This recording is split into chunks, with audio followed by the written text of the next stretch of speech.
And welcome to another great episode of Tampa Fishing Outfitters Fishing Report. Captain Jake, live. It's a party. Capt Trav, Mr. Beers. I don't get Mr. Beers. Mr. Beers. Hey, it's a party here tonight. We're doing the show live. We got some people in the background here. Yeah. Got people to the left, people to the right. On. Oh, you listen. I'm not going to do all that. Uh-oh. Yep, this is what we got We're going getting on, crazy. guys. If y'all are in the area, that Ed Sheridan guy or whatever, he ain't got nothing on us. Y'all need to come over here. There's a keg outside, I heard. Yeah, There's a keg.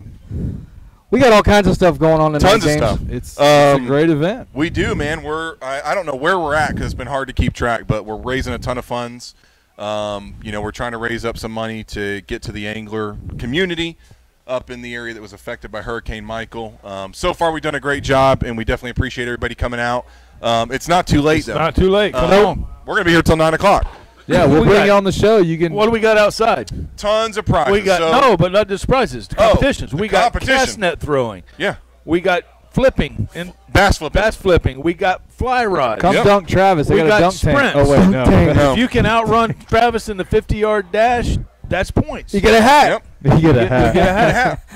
Got to pay for it. We've also had some brands step up to the plate locally here to donate items that we're doing a raffle for. Bull Bay rods being one of those. They're giving away a rod of your choice. Nice. That's clutch. Yeah, huge. And we have Captain Travis edition. Captain Travis edition, if you want it. We've got Penn stepped up last minute, hooked us up with a Penn Spin Fisher, the new one they just introduced, a rod to match it, a Pursuit combo. We've got Cleanse Oil came by the shop today, dropped up a bunch of goodies, all in the raffle. Nice. 13 Fishing dropped off a reel, some hats. We've also got Skinny Water Culture, hooked it up with a couple gift packs. Sweet, so we got good shirts stuff. and hats. Yeah. Some of the coolest clothing they've got. Actually, I'm sporting some today. So we're going to bring all these guys on, let everybody get a chance to talk about their brand or their business, everybody who came out to support us tonight. So it should be cool. It'll be awesome. It's gonna be. It's a great event. A lot of people came out, and despite the traffic, we do have a little bit of a. I mean, what's the chance of a concert on Wednesday? Ed Sheeran. Didn't know he had so many fans. Good thing. Who is he? He's got like one song. I don't know who he is. I don't. To be honest with you. I think we could draw the crowd here with free beer because they're going to pay $12 a beer. There's free beer. You might notice some red Solo cups on the desk tonight. Yeah. Well, and we were going to have barbecue, but. Yeah, barbecue truck actually broke down on 255 and had to get a tow. But Hungry Howie stepped up, came through. Now we've got pizza on site. Thanks to Joy, our store manager, making a big substitution last minute. Definitely cool. We might even get her on a little later. But we got a ton of guests. Come in, we'll make you famous. Yeah. Why don't you guys talk of fishing for a couple minutes? Let me get with some of the people that we've got outside running the contest and we've got here, and we'll get some guests on. Well, boys, I'm a little nervous. I've been out of the booth for like 2 weeks. We did Louisiana and come back, and you guys covered me last week. My daughter's playing 2 sports at once and got me running all over the place, so I've been trying to play, you know. That one's got roofies in it. There's a name for that. Did you say that? A multi-sport athlete. Joking. Yeah, she's all in. I can't see anything. I'm sweating. It's hot. It's hot. But, yeah, I've been out of the studio a little while, but today we fished. Got a big snook this morning. How was your 38 and a half? That's a big one. How was your bait situation this morning? Bait situation was good. I got smaller bait, but the old saying is elephants eat peanuts. That's what we hooked that snook, and You didn't catch it on old baby greenback. Yeah, I did. Did you? Promise you. Good Free for line, you. not baby, but I mean, not okay. big. Well, that's not. Well, here's the funny thing is, Not a popping cork. The area that I caught him at, Travis, like, I don't know if I've ever caught it that big. I've caught like a 29, 30 incher, but there's not a lot of big snook there. You guys know exactly where I'm fishing. I was low tide, running south. Anyways, I looked at the corner of my eye, and there was a ton of bonnet heads. So I looked at the corner of my eye, and I go, you went for a bonnet head, didn't you? I know where you're at. He goes, I said, you got a bonnet head. We're catching small snook. And because he kind of did like one of them goofy, like it was like the snook didn't jump like this. He kind of like greyhounded jump. Yeah. And then I was like, man, that thing's running awful hard. Then all of a sudden I look, I'm like, that's a big snook. And as I got closer, I was like, that's a bigger snook. I'm like, and the guys we had, they were, he didn't realize that was that great of a snook. We were doing like a little tournament deal. The fishing was great. The water's clearing up. Yeah. I fished right before that front on Friday. Been off a few days. The redfish bite was spectacular. Ton of snook. Trout fishing. We caught some nice trout today. Did you go schooling reds or? No. I was fishing schools of mullet, just chumming. Went on a big school. They were just singles running. Right. We were catching snook, and we are upper slot to lower slot, mid slot, upper slot reds. Last Friday. Of course, we fished before that front. The bite was bonkers. Yeah, I fished a couple days around it, in it, and I just finished up my article for the month for the Old Salt, and one of the things I talked about was the transition. We're definitely in a transition period. Definitely seeing that. I think this cold front, sort of stemmed some of that. You see I know you saw the difference as well as I do. Oh, yeah. Maybe not Rick, but since we went to Louisiana and came back, the water's gotten clearer, and I'm down to like 72 degree, 73 degree water temperature, and it sort of marks that transition period. And I know the area that you're fishing, and it makes sense because these fish are on that move. They're kind of moving through that area and getting to their wintertime haunts and moving towards those back bays and sort of staging up for a real cold front to sort of push them to the back country. And so bait's still on the flats, so it's a good thing. Like there's some starting to show on the markers, but honestly, like Travis loves the markers. I'm kind of like, if it's easy on the flats, if I got to stay a little longer. I'm with you.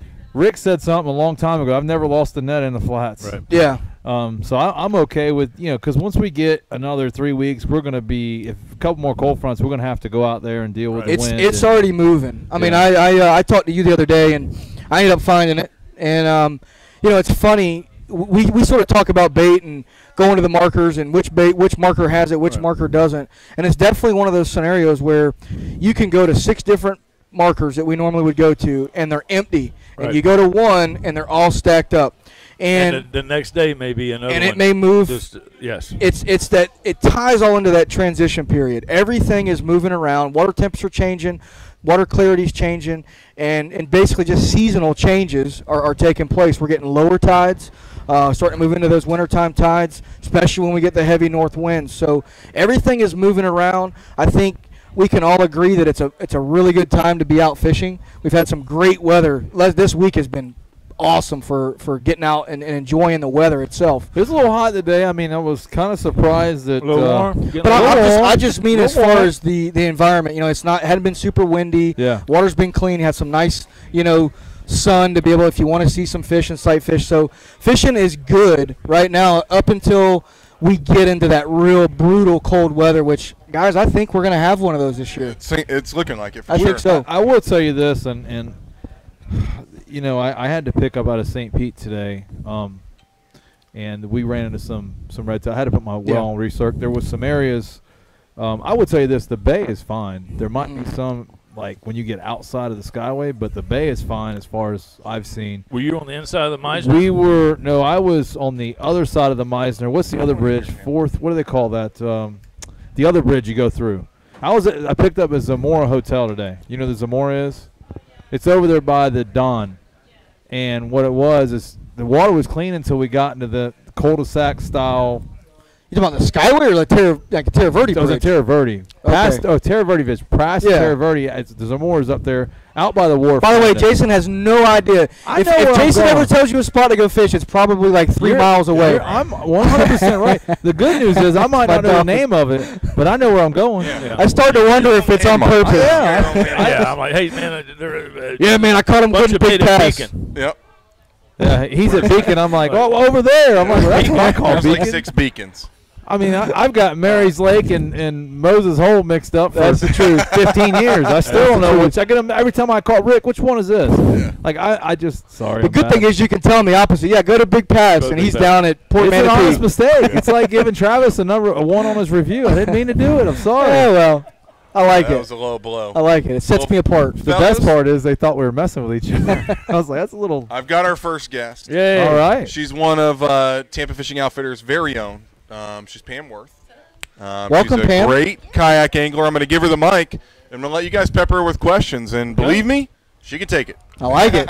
I like it. Hey, guys. Hey. Thanks for inviting me on. This Absolutely. is great. Absolutely. Welcome to the show. Thanks. So I heard you talking about Louisiana. It's awesome. Cool. Have you been there yet? I went there for the IFA championship, Okay. the kayak division, Okay. and had a blast. It's a neat place. First time I've ever been there. It was a good time. Different world. We had a lot of fun outside of fishing. Yep. Me and Travis stayed. We had a good time. We fished against each other, but we come back every night. We had just a big place, plenty of room. Wasn't a hotel, and we just had a ball, man. It was a good. I enjoyed it a lot. We had a good time. The weather could have been just a hair better. Yeah. A few minor. We were flipping redfish in with our Cajun rods, flipping them into the boat like you were flipping, like the guys flip bass in. Wow. And these were 28, 29, because the kayaks can go big size. Yeah. Right. Up to 32-inch redfish, just flipping them in like bass. It Right. was so much fun. Right. Had some So heavier much fun. line then.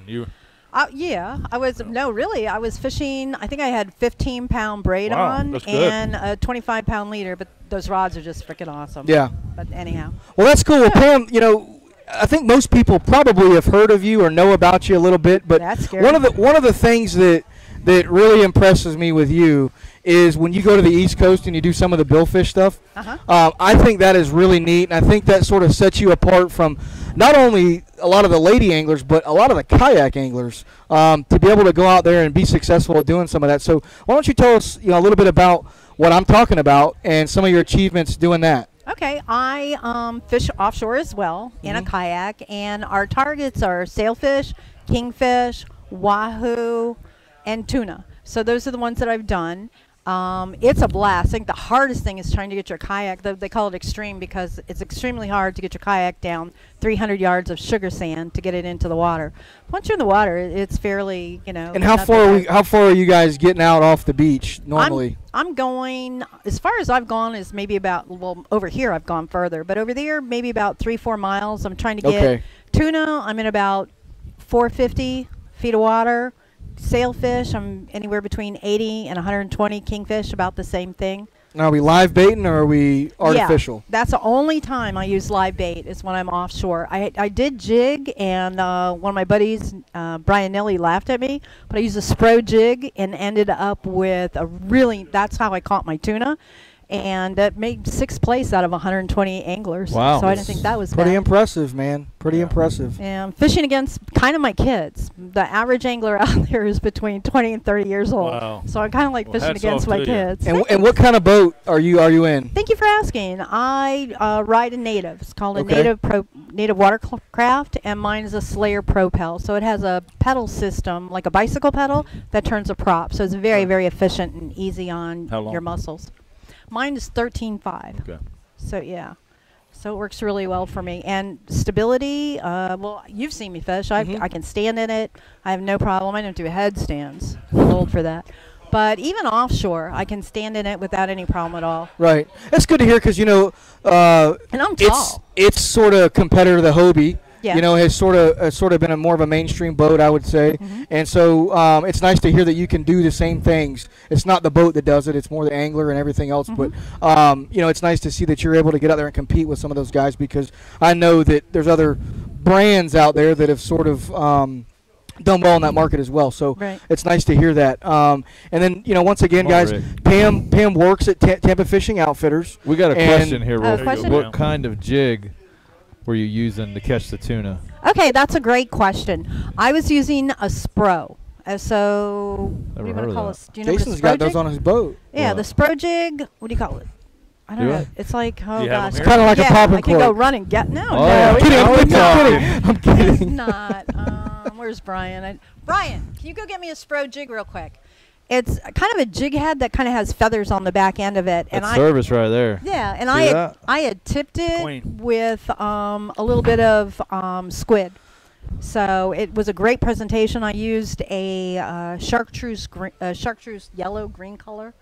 And in over there, the current was kind of moving, so it was about a 6 ounce that I used. Great question. Thank you for asking. There's another one right there for you. Okay. I don't have my glasses on, so you guys have to read. I don't either. Where do you go out on the East Coast? On the East Coast, there's a couple places I go out. Dania is a great place, real easy launch. Pompano Beach, a little south of the beach area itself, about a block. And in Boynton, there's a couple places there. Thank you. This is the Spro jig. Can everybody see it? But I use a lot bigger one. Is that a Trigger X bait? Is that what that was? Offshore Is that what I fish saw? eat some Oh no, dumb Spro stuff. makes it. Okay. Yeah. So what do you call that? If you didn't know anything about fishing, you said, "Hey, well, you think you can catch something on that?" Can y'all see I'd that? say no. Can you see I'd what say that it's looks just like? a giant bucktail. Yeah, I mean, bucktail. Thank You think we can get a That's what I was redfish on looking Louisiana for. on that? Definitely. Yeah. In Definitely. Louisiana, absolutely, because that's what I was using for the big bulls. Yeah. I It don't- was surprising. They I don't actually think ate my really, cork.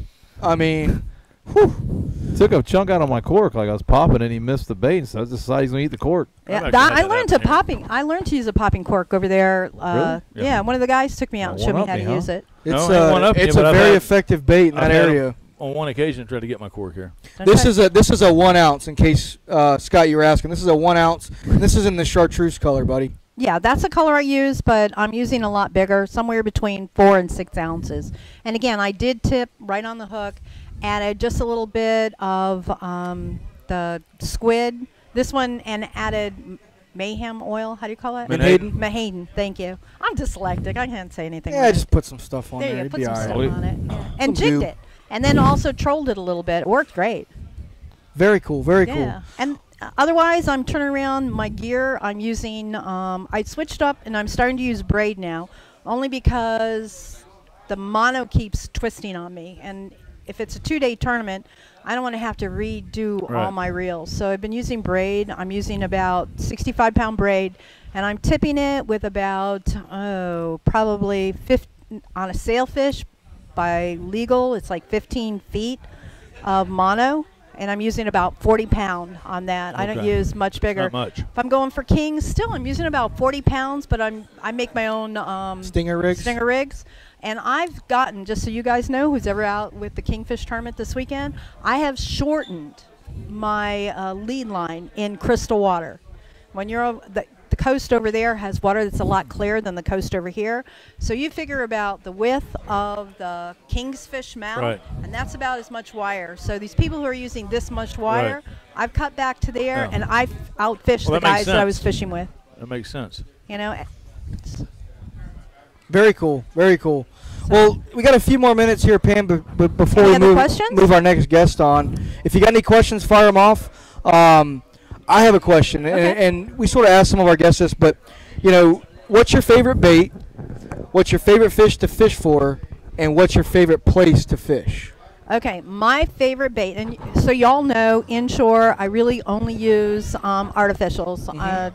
And probably my favorite bait that you can use anytime, anywhere is a topwater. I love topwater bait. Any specific color, make? Yeah, I like the Hayden, the old school. Talk about old school, and I like the bone and silver. Natural colors. It's a bone and silver flash, and then they have another one that's nickel that just kills it with the snook. Pretty much redfish or snook. It's a toss-up on which my favorite fish to fish for. My favorite place right now is Ozella. I love Ozella. It's interesting. Not a lot of people know where Ozella is, but exactly. I actually had an uncle that had a house there, and so we used to. I tell you, the one memory I have of Ozella is love lures. We used to throw love lures up there when I was a kid and catch trout like they were going out of style. 313 So, gold glitter. they didn't have. You're learning though. You're learning. But no, it's a great place to fish, and so I sort of I don't know if it's my favorite, but definitely a really cool place to go to. It's a great place to hide away. You can get lost there, especially in a kayak. Yes, so you can get real skinny. Yeah. So Travis, you ready to hit them buttons? We gotta go to break. Let's do it. Let's do it. We're gonna hit some buttons. Thank you, everybody. You're good, guys. We're gonna take a little break, and when we get back, we will have another guest here for you on Tampa Fishing Outfitters Live Fishing Report. 2 guests. So stay tuned, guys. We'll be right back. Hear a few words from our sponsors, and we'll be right back.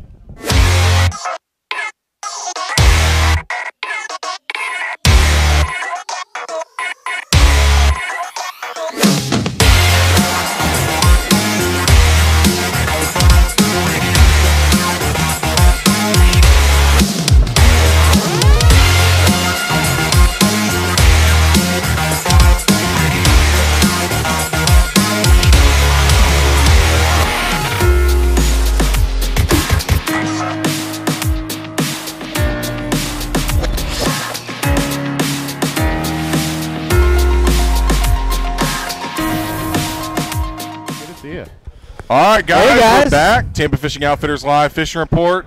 Bringing in a couple other guests, all right? 2 you've probably never seen on this show, all right? That's the truth. Dustin Pack, and I don't want to botch this, but it's Fly Tide Charters, right? Correct. Fly Fishing Local Guide we're going to get to know a little bit tonight. And we've also got Vince from Skinny Water Culture. What's your actual title? Because the last time I saw it, I really liked it. The man. Genius or? Brand Visionary. Brand Visionary. All right. I like it. Probably one of our favorite brands for a long time. For sure. Right? Skinny Water Culture. Absolutely. But let's get Dustin's take. I know you watch the show a lot. Yeah. I know you've always had a lot of feedback and supported us. So Absolutely. Let's tell everybody out there a little bit about you, your connections to the area, angling, okay, and a little bit about your business. I am a local guide, fly fishing guide here in Tampa. I run out of flytidecharters.com. Just an avid fly fisherman. It's pretty much what I specialize in. Also spin fishing as well. And it's pretty much just an addiction I've run with and loved so much that I kind of made a business out of it. So that's really cool, man. How long you been fishing, you think? Fishing? I mean, same story as everybody else fishing since I was a kid, you know, ponds and localized stuff. So 5-6 years old, and then fly fishing for about 5 or 6 years. So, good deal, man. Yeah. Very cool. Now, Florida native? Absolutely. Born in Fort Myers, raised here in Hillsborough County. Beautiful, beautiful place down there, too. Yeah. Absolutely, man. So did you win the fly competition yet? I haven't even thrown yet, so. Okay. The last one took the lead on that. You just took the lead? Yeah. For those of for the audience out there that doesn't know, we got some contests going on. One of them is a fly casting competition. I think we got targets at 40, 50, 60 feet. Yep. So if you could still make it out here before 9, you got a chance to knock Vince off. But like we said, Vince is with Skinny Water Culture. Why don't you tell us a little bit about the history of that brand, your connection to it? I think it's an interesting story that I'd like to hear. Cool. So in 2008, where should I look? Right in that camera. Right in that GoPro. Yeah, sorry. No impromptu. So in 2008, I was kind of stuck at a day job that I wasn't satisfied with. Barely made enough money. Still don't, but whatever. But I spent all my time on fishing forums and fishing. I mean, that's all I did. And we had my first child, my daughter, in October 5th of 2008 or 2007. Don't mess that up. Yeah. Don't mess it up, dude. 2007, and while my wife was pregnant, I fished like every day. Like I probably fished every day she was pregnant. And I sold my boat when I had my daughter because I knew my personality. I was like, I wouldn't be there. Like I'm just, I'm kind of wired. I know how I'm wired, and I was tapped into it. So I was like, I'm selling my boat.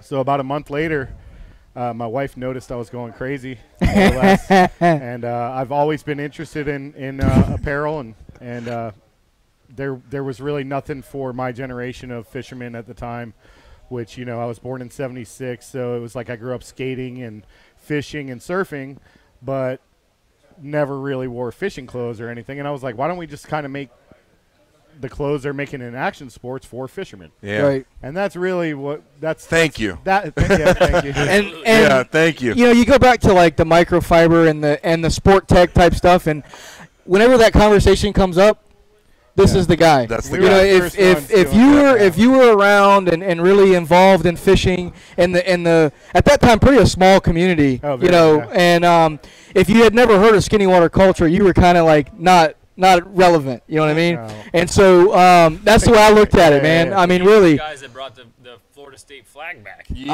I'm telling you, nobody man, wore the it state- was. What's the slogan? The Which- original. The one with the flag.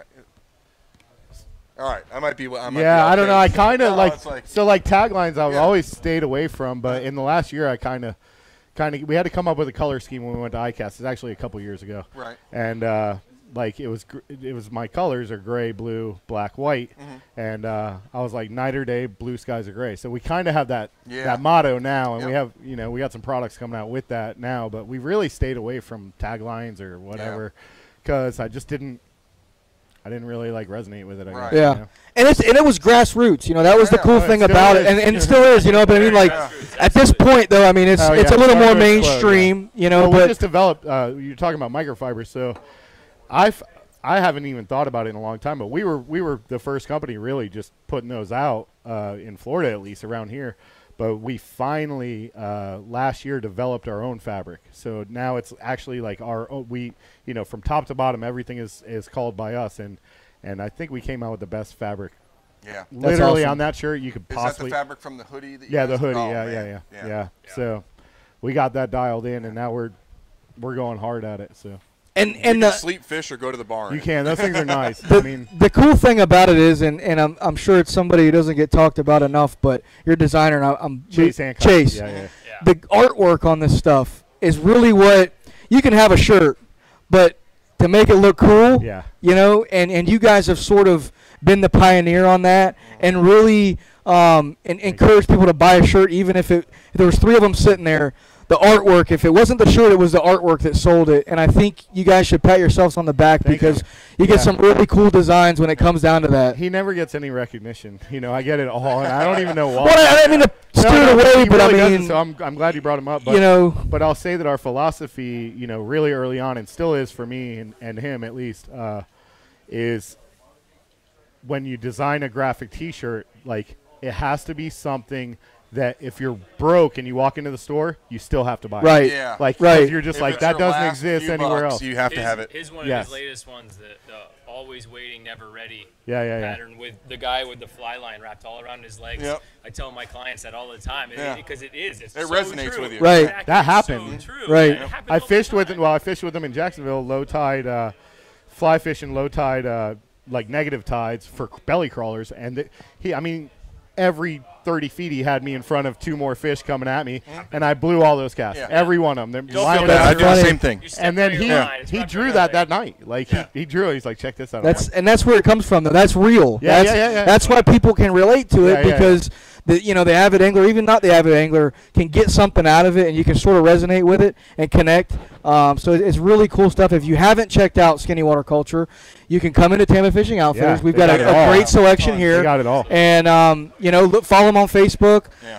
Find them, check it out. It's really cool stuff. I know that a lot of our viewers are not necessarily just from Florida. And so, if you're a guy out in the Midwest or you're up north, check this stuff out. I think you can really think it's cool. It really, really is. I always tell the story. Professional now. I mean, really, we're I think designing. it covers all bases. For sure. It's fully developed now. For sure. It's like we're getting better. It's funny. My wife's not going to like to hear this, but I have a sticker collection from, I don't know, probably the late 90s when stickers were real cool. And so I have a drawer in my desk, and I think I might have stuck 3 of them. But they're all just stickers, and I'm waiting for that one thing that I'm going to put them on. Yeah. And one of my favorite ones is the bad perm. Oh, yeah. And I've went to stick it like 3 or 4 times. Like, man, I don't know if I can ever get one of these again, you know? So I'm like, I'm not going to stick it until I know it's where I want it. But that's the kind of artwork I'm talking about, where it's just really cool stuff. We got bad perm socks in development right now. That's what I'm talking about. about. That. They need to get here quickly, for the winter season, so we can wear them under our boots. That's awesome. I'm all That's about awesome. Socks. I was That's telling awesome. Bruce that. So, you know, you touched on it, a lot of our viewership isn't from our area. So before we bring in the next crew, let's talk about, if somebody's not in the Tampa Bay area, where can they find the product? Where can they order the product? So we're starting to get in a lot more stores in other areas. So check our dealer locator first on our website and go support the local stores that we do business with, because they're what keeps us alive at this point.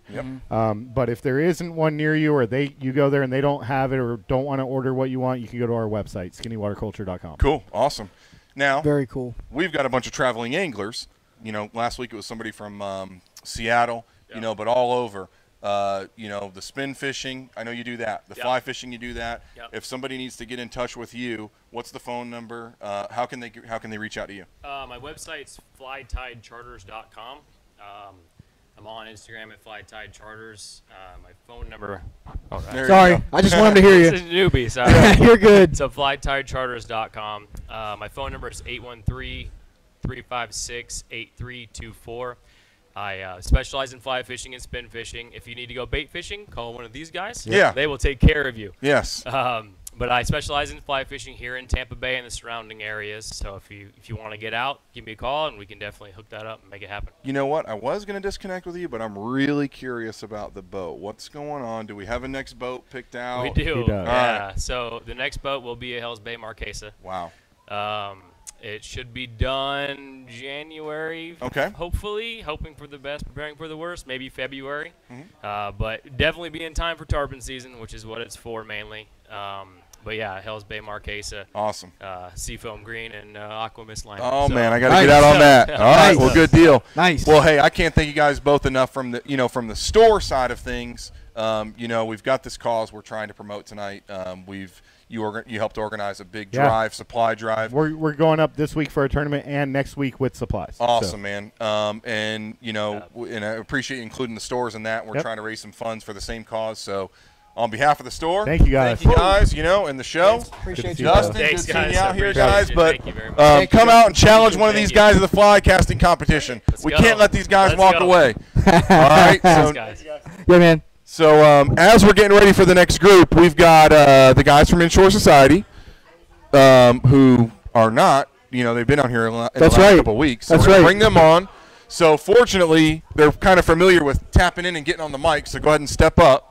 We'll swap them in and out. Yeah. And Travis, you might be lone wolf. Am I lone wolfing it? I heard Tell No Tales Charters is coming in too, man. So I'm going to go track him down. All right. These guys know how the mics work. Yeah, man. So let me go track down Tell No Tales Charters. Hey, who was supposed to be in here. Jason, what's up, everybody? James. All right, so we got. Can you grab some batteries? Batteries, yes. You're blinking on us here. All right, so I'm tapping out, guys. So I'm gonna hand my mic over to Tom Petty with Tell No Tales Charters. We've also got Kenny and Christian from Inshore Society. I like it. So you know, let's get them on here. Let's talk about what the fishing's been like. Let's do it. You put me in the live well here. All right, guys. So what's up? What's up? We you guys have been on the show. Yeah, I was not here, but we appreciate you guys coming in and doing a show with us. Thank you for having us. Why don't you go ahead and once again kind of tell the folks that are watching a little bit about what you guys are doing. You guys got something unique going on. Yeah, where definitely. you sort of partner up and do some really cool stuff. So why don't you give our viewers a little bit about that, and we'll pass it off to Ty. Sure. Yeah, kind of. As stated last time we were on the show, me and Chris kind of work together as Inshore Society. It's basically a charter business, kind of like what everybody does, but we just kind of work together on it. And, you know, we just work typically Middle Bay to Upper Tampa Bay area. So that's kind of where we're at. But, yeah, man, happy.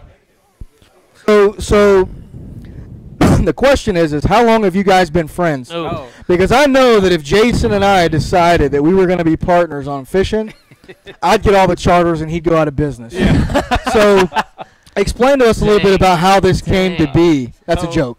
So we went to the same high school and we knew each other. You know, we weren't like as close friends as we are now. And after high school, I actually moved to Ocala and worked up there with my dad and decided to move back and just, you know, I grew up fishing here. Right. So I wanted to come back to Tampa, and I got a small, like a 16-foot boat, and I called him up, and somehow we got together. Ocala's inshore fishing isn't really on fire. Right. And Cedar Key's not bad up in that area. Up in there's pretty good. Yeah. But yeah. And we started to fish together, and you know, we got into connect with a couple other captains, and we were like, hey, you know what? We do pretty good when we go out. Let's give it a chance. And, sure. And that's kind of how Inshore Society just came about. Very cool, man. Been doing it now for 4 years, so very we're cool, loving man. it, man. So. Yeah. Very cool. Yeah. Well, I know, I don't know you guys a whole bunch personally, but from what I've heard in the industry, you guys are doing the right thing and doing it the right way. So, you know, keep pushing forward, man, and things will turn out. We got Ty over here. What's up, brother, man? Ty Colby with Tell No Tales Charter. So why don't you give us a little bit about what you're doing, and welcome to the show, brother. Appreciate it. You know, just started fishing, basically grew up here fishing my whole life. Similar to Christian, I moved to Ocala for a little while, so I fished Yankeetown, Crystal River for about 6 years straight. Look at that. Would have told someone you were lying if you said you catch a snook up there, but come to find out the snook. Yankeetown's good with snook. Unbelievable. Big snook. Yeah, absolutely, and good tarpon. Yeah. Came back, started kind of making a name for myself, doing some tournaments here and there. Knew I always wanted to be on the water, so I just kind of took that full step and some encouragement from friends and family, and got out there and started fishing, and got everything squared away with captain's license, and after that it jumped off pretty Killing good. it. Yeah, I mean we were doing Killing rock it and roll and running yeah, a few man. trips a week, so I was definitely happy with that. But with all the news media and everything now, it's been tough. So it's challenging. The industry is where we're at. We don't have the tide, but it has been tough. It's slowed a lot. So. For those of you guys that are watching, and guys and gals that are watching, and you may not be from Florida, you may not be from our area, but we've been faced with a really bad red tide, not in our area that we fish, but in Southwest Florida, and so it sort of encompasses everybody. You know, it's the bait shops, it's the hotels, it's the fishing charters, it's fishing stores like this, and so it's been a difficult time, I'd say, over the last 2 months specifically. It's been going on longer than that, but I can say that it's really hit home in the last 2 months. And for those of you that are watching us outside of the state, let this be known that the Tampa Bay area is clean and healthy. I've gotten good reports down in Port Charlotte. I've even gotten some decent reports down in Sarasota. And so I think we're on the verge of seeing this red tide crisis kind of go to the wayside. I mean, the cooler temperatures are definitely going to drive it down and help us a little bit. So if you're interested to come into Florida, if you've got plans to come to Florida, contact the guide you're going to go with, contact the resort you're going to stay with. Make sure that that area that you're going to is okay. A lot of people don't know that red tide can be very isolated. Yep. One area has it, the next area doesn't. We all know that we've gotten bait and ran to a fishing spot and gone, oh crap, we got to get out of here and go to the next one 100 yards, 200 yards down the way, and you're fine. Yeah. So I say that don't just cancel plans. If you're interested in getting down to our area, it's a beautiful time to get out and do some fishing. Our cold weather's not here yet, and so we were talking on the first segment about transitions, and all of our fish are in that transition period right now. So it's definitely one of my favorite times, especially to take clients out and really show them a good time. The weather's starting to get a little cooler. Water temps are getting a little cooler, so it's a great time to get out and fish. Real quick, guys, why don't you give us a little fishing report? Tell us what you guys have been doing, what you've been seeing, and give out the information if somebody wants to book a charter with you guys, how they can do that. Definitely. Yeah, I mean, so baits for us has still been on the flats. We haven't had any issues catching bait in the morning. And like you said, those fish are starting to move into right before they were going to their winter holes. And they're getting into large schools.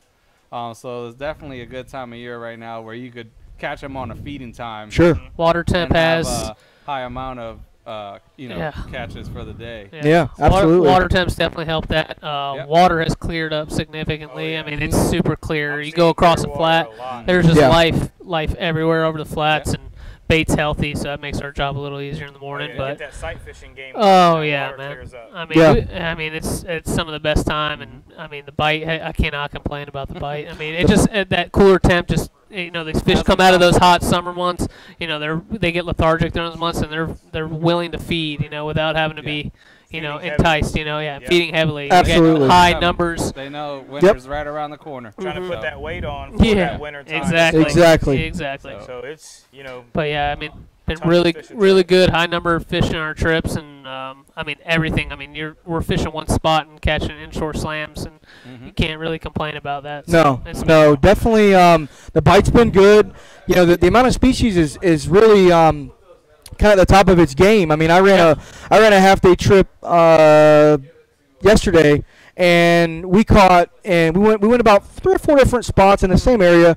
We caught flounder, we caught redfish, we caught trout, we caught mackerel, we caught ladyfish, we caught snook, obviously. I mean, it just kept coming and kept coming, and it sort of paints the picture of that transition. All these fish are moving to these areas, and if you can stage up and sort of pinpoint that and get set up in the right place, you really don't have to move because the fish are moving for you, as opposed to that summertime pattern where you're literally moving hole to hole to catch those fish. If you can get it set up and get it dialed in, you can really stay in one area, not power pulled down the same area, but pick an area and sort of break it down over a day or a half-day trip and really be successful. And so for us as a guide, I mean, that's what you want. But for the client, you guys know as well as I do, say a summertime inshore trip, that customer may spend an hour moving without fishing, throughout that half day or 6 hour trip because you're constantly fighting and trying to find that bite. And so it helps us, but I also feel like the customer gets a better experience because they literally get 3.5, 4 hours of fishing on a half day trip. So the scenery, exactly. The scenery might, not change so much, so visually they might not get a little different. So maybe that's the only downside to it, but half the time my clients aren't complaining about catching fish. They don't want to leave the bite. So exactly. They're willing to stay where they gotta catch fish. Exactly. So. And we're gonna go to break here in just a minute, guys. But I got one question for both of you guys, and this comes up a lot. But we've had catch and release on snook and redfish for the last about a month or so now, and it's going to extend into May. Have you guys seen a big issue with your customers and whether or not they want to book, don't want to book with you guys, or has it affected your business at all? Would you say? I haven't really seen anything. A lot of my customers, they're just looking for the catch. They're not looking for. Turn this up. They're not looking for groceries per se. Some clients do want it, but we always focus on other things like trout, triple tail, snapper, still pretty good. There's always other options out there. Exactly. You don't really have to always target a snook or a redfish to take home. So. Haven't had anyone say, hey, we're not going to go with you because the redfish and the snook are closed. Right. And for instance, tomorrow morning we have a trip, and the guy's like, I want meat. So I said, well, snook and redfish are closed. And he's like, that's no problem. What else can we catch? And I said, snapper's still lingering around. Still getting some mackerel here and there. And trout, is a little available. Exactly. So, exactly. There's always other options out there. That's one of the beautiful things about fishing Tampa Bay, where we fish an estuary, is that we do have those options. And weather's sort of the X factor on that, depending on what you can do. But if you're looking to get out and do some fishing, guys, call one of these guys, call myself, call Jason, James, Rick. We can all get you out. Give us your information. We're going to go to break, guys. Sure, you can check us out at inshoresociety.com or give us a call at 813-609-0910. It's Tell No Tales Charters at tellnotalescharters.com and 813-380-8269. All right, guys, we're going to take one more little break, and when we come back, we're going to have another set of guests. And Bull Bay Rods, one of my favorites, man. So we're going to be giving one of those away. It's not too late if you want to come down, get in the raffle on that, and have a beer with us, guys. Stay tuned. We'll be right back. You're watching Tampa Fishing Outfitters Live Fishing Report. Two fingers.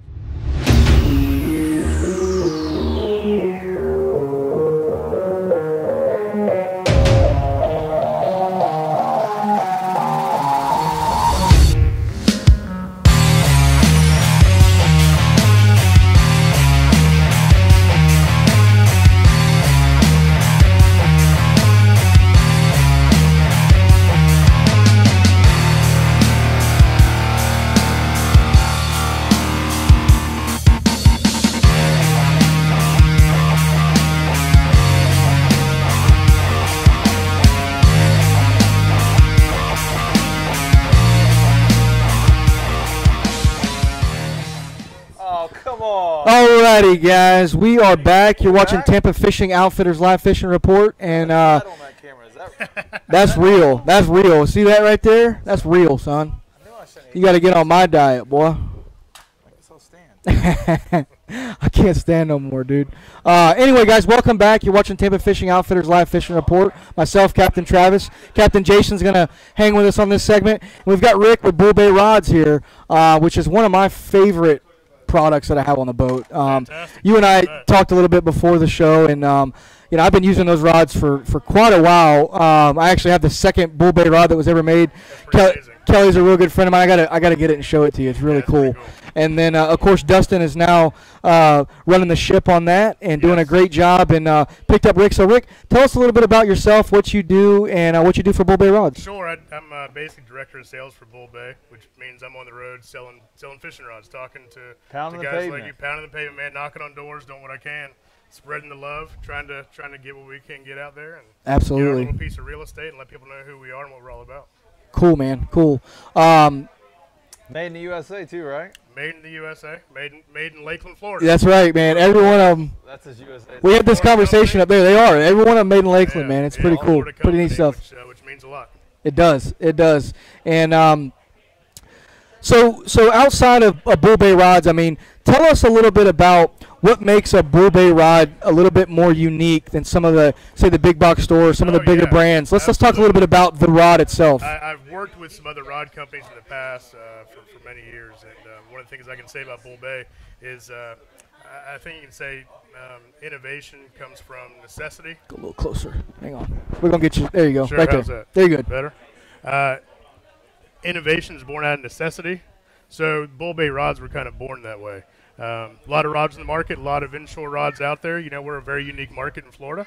Our inshore market's different than anywhere else really in the world. Sure. So if you have a big company that's building thousands and thousands of rods, they got to cater to the masses. Right. So Bull Bay, we build rods specifically for the Florida market. Right. And our guys, they're out there fishing the rods, then going back to the shop and building the rods and tweaking the rods and talking to captains and talking to anglers on the weekend, asking them what they want, what can we do different. And it's constantly striving to be the best possible product for our anglers in this territory.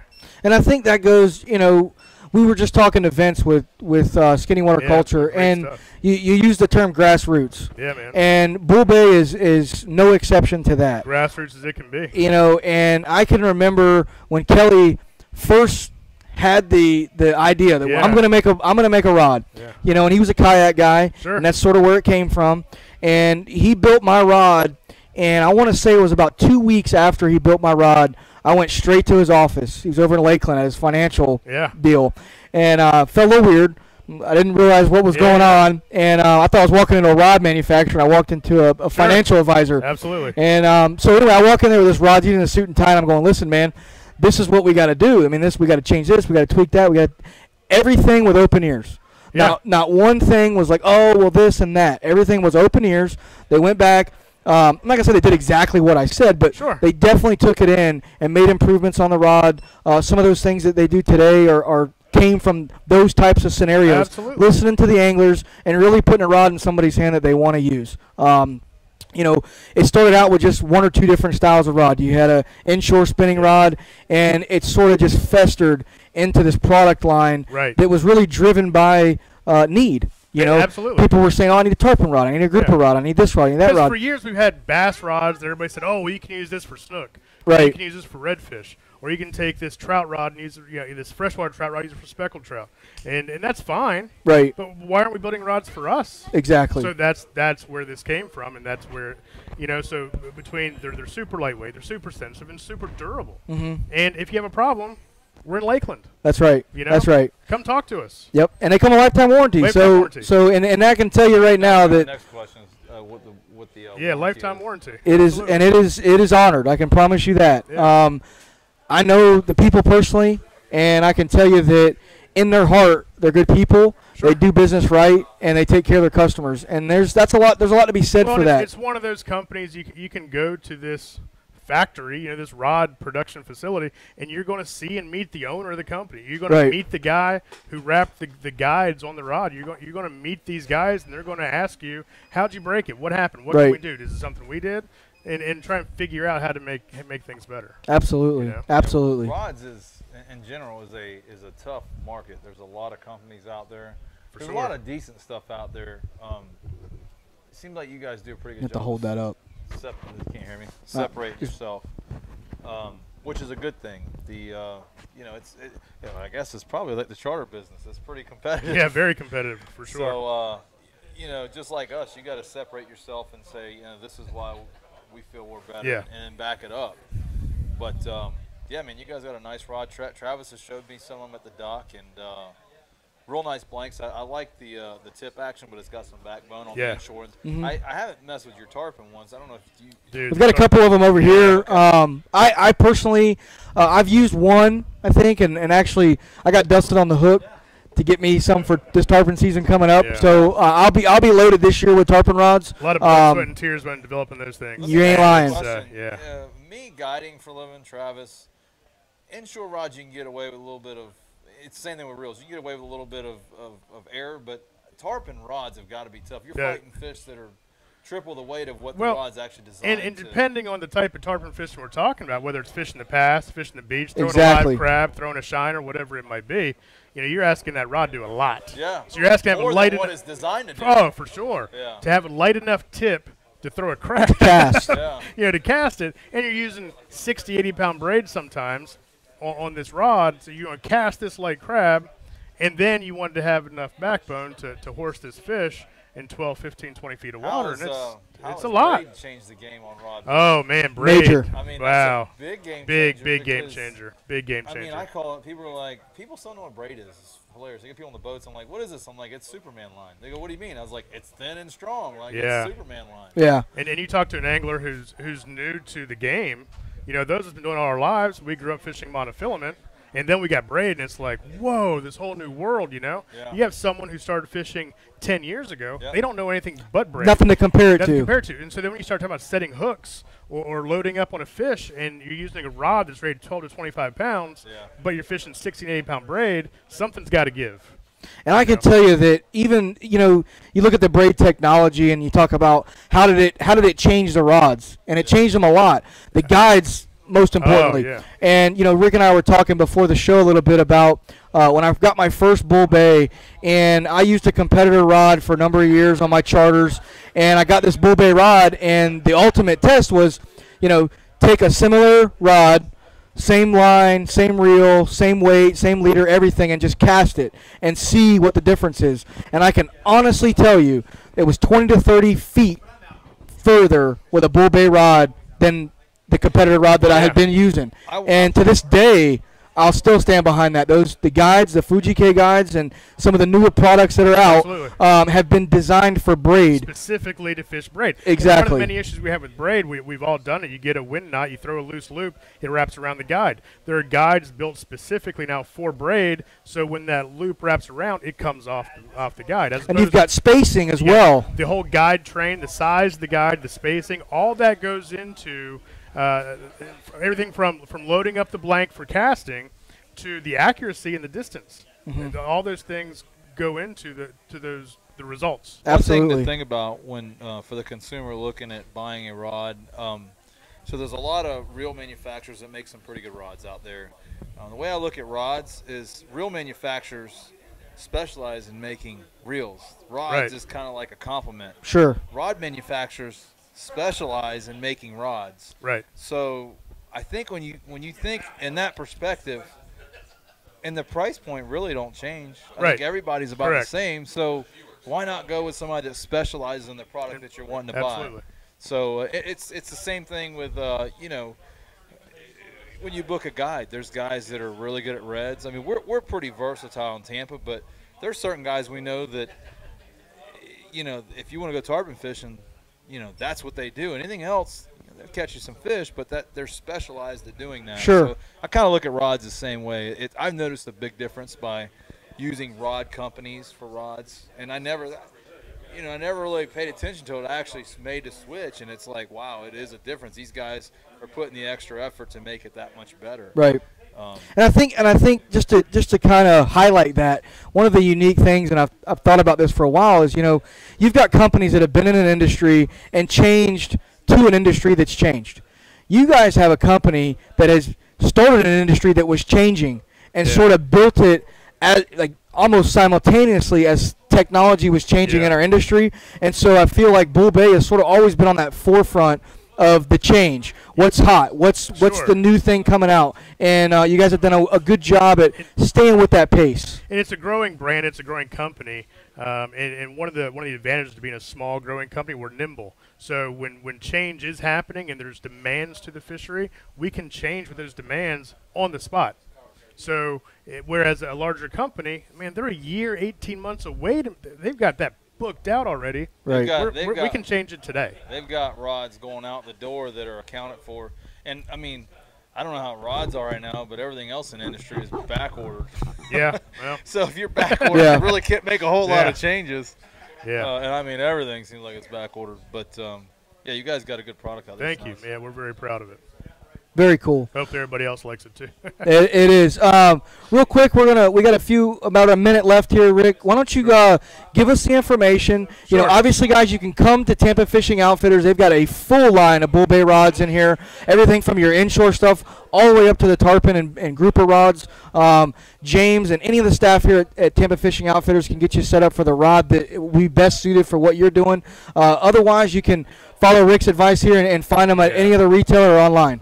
Yeah, Tampa Bay. In Tampa Bay, we have a number of dealers. Obviously, Tampa Fishing Outfitters is one of our key accounts. But bullbayrods.com, you can find us there. You can email us, contact us. Look for if you're not in the Tampa Bay area, you can find our rods by going to bullbayrods.com. Look at our dealer. One more question: custom rods. We still doing custom? Absolutely, 100%. That's another key, guys. If you want a rod built to what you want, you can come down to these guys, design it right in the facility, and get your own rod made, guys. Absolutely. So we're going to take one more little break, and when we get back, we got some special guests here in the house that want to get on and chat with you guys, and we'll finish it up. But we appreciate you guys staying tuned. You're watching Tampa Fishing Outfitters Live Fishing Report. Watch one more segment here, and we'll be right back, guys. Appreciate you.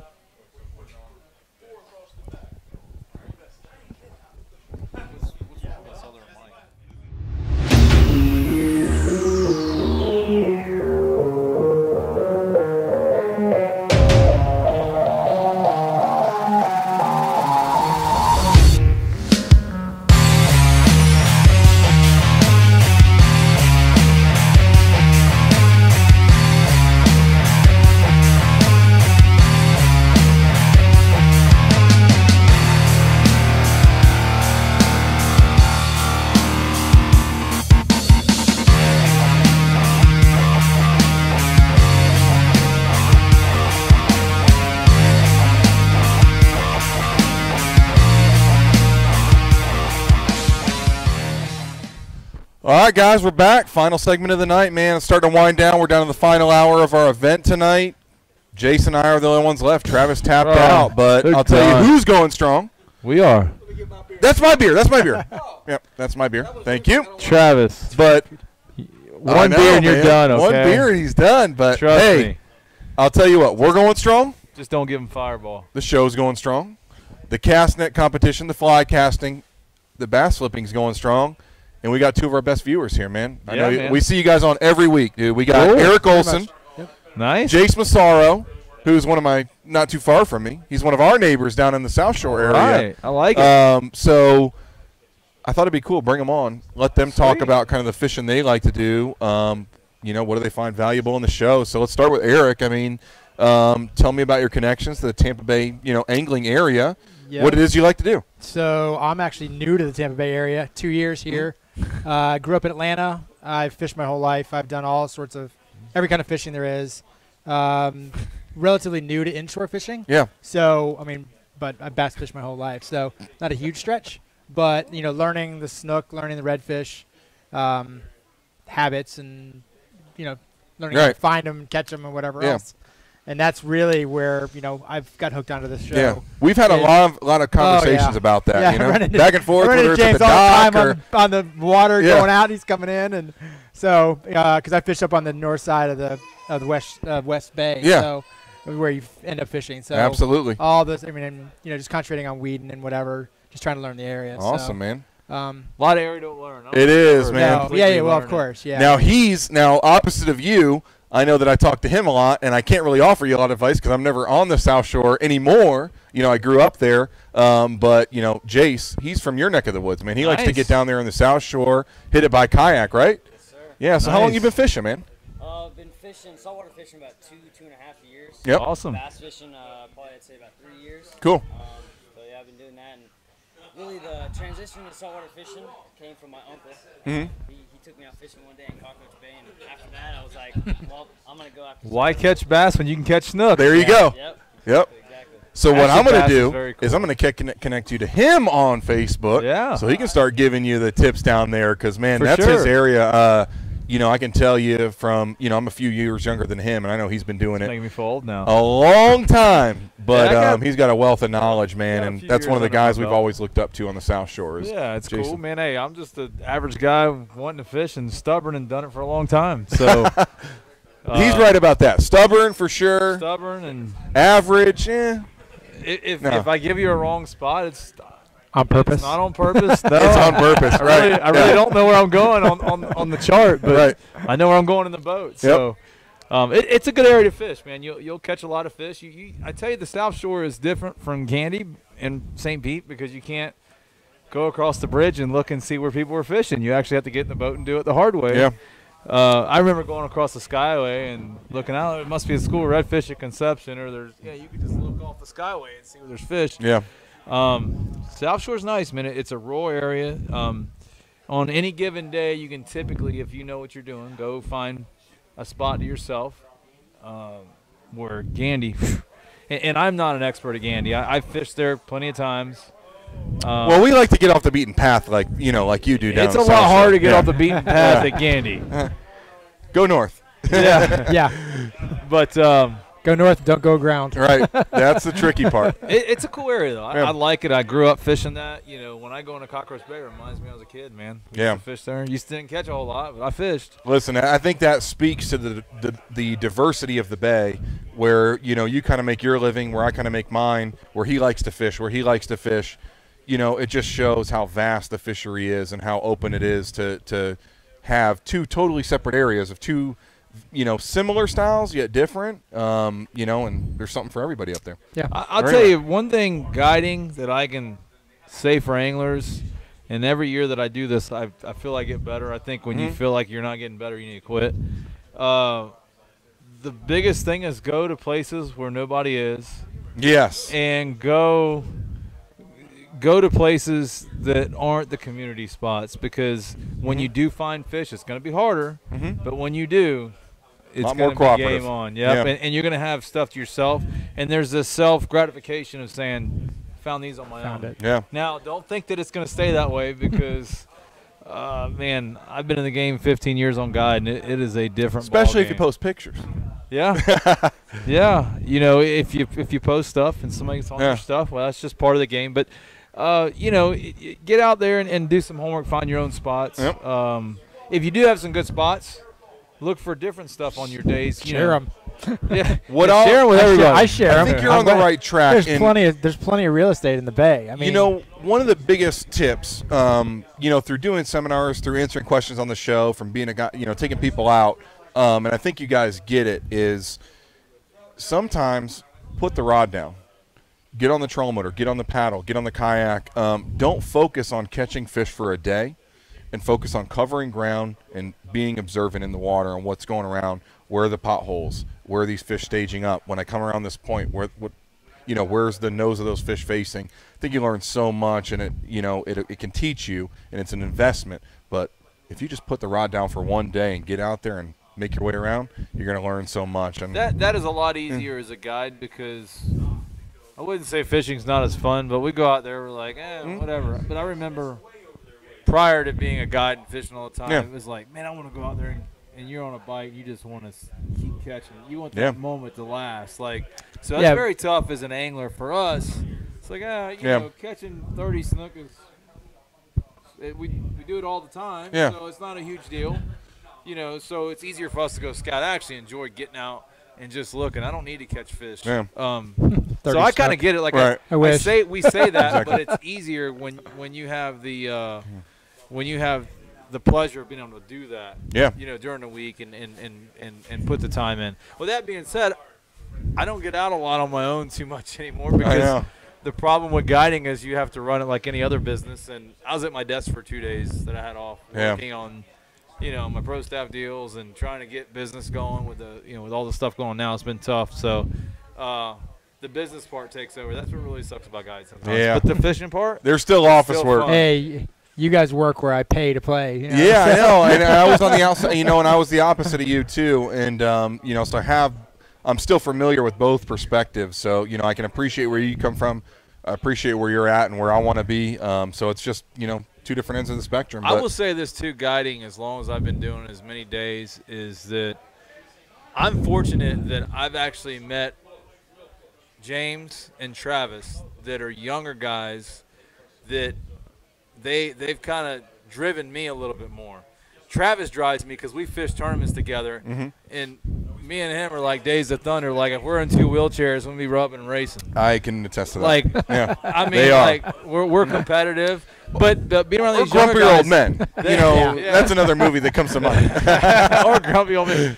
But they kind of get my fire relit sometimes because doing a lot of when you're out 20 days in a row, you get tired. But being around the younger guys too, good younger guys. Some of the other younger guys I prefer to back off. But there's some new good guys in the business. You guys, Ty, that I really get along with. That actually, as the older guys, they'll kind of light your fire and get you pumped back up. And that's why we're in it. I know. Hey.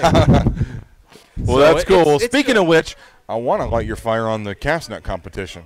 Man, I need to get you out there. I don't want to embarrass myself. Yeah. As long as you're only throwing the 12. Eric, we've both done it. Yeah, we've both done it. Have you been on the cast net? We got to get you.